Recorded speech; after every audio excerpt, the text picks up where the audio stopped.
মেঘভাঙন সূত্রপাতে ভয়াবহ বৃষ্টিপাত হচ্ছে পাকিস্তানে এবং ব্যাপক জলোচ্ছ্বাসে গোটা পাকিস্তান প্রায় তলিয়ে যেতে শুরু করেছে। আল্লাহ তাআলার কাছে প্রার্থনা, মানুষগুলোকে রক্ষা করুন এবং এই দুর্যোগ থেকে গোটা পাকিস্তানকে যেন আল্লাহ তাআলা রক্ষা করেন।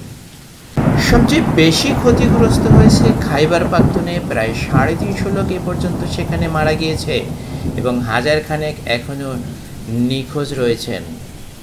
এছাড়াও জম্মু কাশ্মীরের অধিকাংশ অঞ্চলেই প্লাবিত হয়েছে।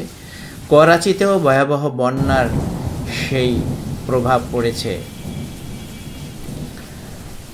আনাদোলনের তথ্য মতে এ পর্যন্ত প্রায় 700-র অধিক মানুষ পাকিস্তানের এই বন্যায় মারা গিয়েছে। প্রিয় দর্শক, আপনারা জানেন গত জুনেও ভয়াবহ বন্যা হয়েছিল এই পাকিস্তানে।